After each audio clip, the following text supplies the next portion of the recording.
Hi friends, రైతులోకానికి నమస్కారం. Ultra high density పద్ధతిలో చిన్న డెమో తయారు చేశానని మొక్కలు ఇవి. ఇది సప్తగిరి నర్సరీ, కడియం ప్రాంతం, రాజమండ్రి రూరల్, బుర్లంక విలేజ్ అండి. నామ్ దాక్మైని అల్ట్రా ఐడెన్సిటీలో వేసానండి ఫస్ట్లో. నేను ఈ మొక్కలు వేసి రమ్మరమి 6 ఏళ్ళు పూర్తయిందండి. అల్ట్రా ఐడెన్సిటీ ఇంత దగ్గరగా వేయడం కరెక్ట్ కాదు, ఇంకా కొంచెం దూరంగా పెట్టాలన్న సంగతి అయితే తెలిసింది. ఎవరు కూడా అల్ట్రా ఐడెన్సిటీకి వెళ్తే కనుకండి ఇంత దగ్గర వేయకండి.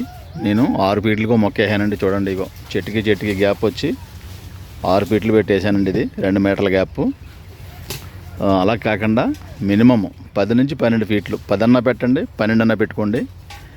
అలాగే వరుసకి 10 ఫీట్స్ పెట్టానండి. ఇది 10 కాకుండా 20 పెట్టుకుంటే ఎండ ఎలుతురు బాగుంటుందండి. తోట కొంతకాలం పాటు ఆరోగ్యంగా హెల్దీగా ఉంటుంది.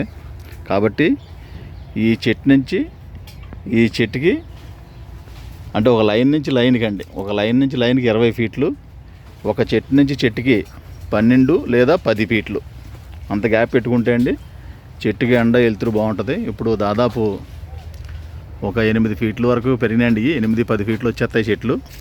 ఇప్పుడు హెడ్ కట్ చేస్తామండి. కాడి నుంచి ఇప్పుడు దాకా హెడ్ కట్ చేయలేదు. ఎందుకంటే యాక్చువల్లీ మాకు మామిడికాయల కన్నా మామిడంట్లు కట్టుకోవడానికి సయాన్ స్టిక్లు కావాలి కాబట్టి చెట్టు కట్ చేయడానికి ఇష్టపడం మేము.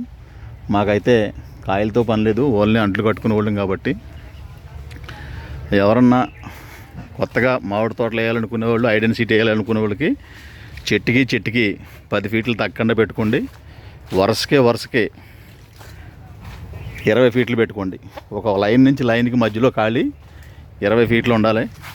ఒక చెట్టుని పక్కన చెట్టు 10 ఫీట్లు లేదా 12 ఫీట్లు కూడా పెట్టుకోవచ్చు, తప్పలేదండి. ఎండ ఎలుతురు బాగా తగులుతుంది. ఇలా వేయడం వల్ల అప్పుడే చిక్కన అయిపోయి దగ్గర అయిపోయింది. 6 ఏళ్ళకే ఈ రకంగా అయిపోయిందండి. కాబట్టి ఔత్సాహికమైన రైతులు ఎవరైనా సరే కొత్తగా వేసేవాళ్ళు ఈ కొలతలను పాటించుకుని కూడా వేసుకోండి, బాగుంటుంది. మామిడి చూడండి ఎంత దగ్గర అయిపోయినాయి ఎప్పుడే. ఇది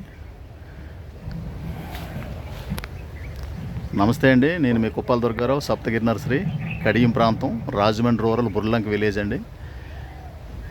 మేము ఆన్లైన్ ద్వారా కొన్ని మొక్కలు అమ్ముతుంటాం. టెర్రస్ గార్డెన్లకి, ఫామ్ హౌస్లకి, అలాగే కొంతమంది రైతులకి కొన్ని మొక్కలు లేటెస్ట్ వెరైటీస్ అమ్ముతుంటామండి. ఇవన్నీ కూడా నేను నామ్ దాక్మే గోల్డెన్ మ్యాంగో డెమో గార్డెన్ తయారు చేశానండి. ఇది గత 6 సంవత్సరాల నుంచి పెంచుకొచ్చాను వీటిని. కానీ బాగా దగ్గర అయిపోయిందని ఇలా వేయడం వల్ల. మాకంటే అంట్లు కట్టుకుంటాం కాబట్టి పర్వాలేదు. కాయలు కాయించుకునే వాళ్ళకి ఇంకా డిస్టెన్స్ ఎక్కువ ఉండాలి. ఎండ ఎలుతురు బాగా గాలి ఆడితే చాలా బాగుంటుంది తోట. కొత్తగా మామిడి వేసేవాళ్ళు మాత్రం చెట్టు పక్కన చెట్టు 10 ఫీట్లు లేదా 12 ఫీట్లు పెట్టుకోండి. లైన్ పక్కన లైన్ 20 ఫీట్లు గ్యాప్ పెట్టుకేసుకోండి. ఇప్పుడు వేసినప్పుడు ఖాళీగానే ఉంటుంది. రేపు పొద్దున ఇలాగ 6 ఏళ్ళు 7 ఏళ్ళు గడిచిన తర్వాత మూసేసింది అనుకోండి, ఎక్కువ నీడ పడిపోవడం వల్ల పంట సరిగా పండదు, ఎండ ఎలుతురు లేకపోతే. చెట్టు అంతటికి ఎండ ఎలుతురు బాగుండాలి, గాలి ఫ్రెష్గా తగలాలి. అలా అయితే చెట్లు బాగుంటాయండి. ఇంత వయసు వచ్చిన తర్వాత హెడ్ కట్ చేసుకోవాలండి. తల ఒక 8 ఫీట్ల హైట్ ఉంచుకునండి. తల కట్ చేసుకుంటే చుట్టూ రౌండప్ బాగుంటుంది. మనకు హార్వెస్టింగ్ కానీ, స్ప్రేయింగ్ చేసుకోవడానికి కానీ, కవర్ కట్టుకోవడానికి కానీ అన్ని విధాలా అనుకూలంగా ఉంటుంది. దయించి కొత్తగా మామిడేసే వాళ్ళందరూ కూడా ఈ పద్ధతి ప్రకారం కూడా ఫాలో అవ్వండి. మీకు డ్రిప్ పెట్టుకోవడానికి అది అనుకూలంగా ఉంటుంది. మధ్యలో దుక్కు దున్నుకోవచ్చు, ట్రాక్టర్ కూడా వెళ్ళిపోద్దండి. రోటోవేటర్తో భూమి శుభ్రం చేసుకోవచ్చు, బాగుంటుంది.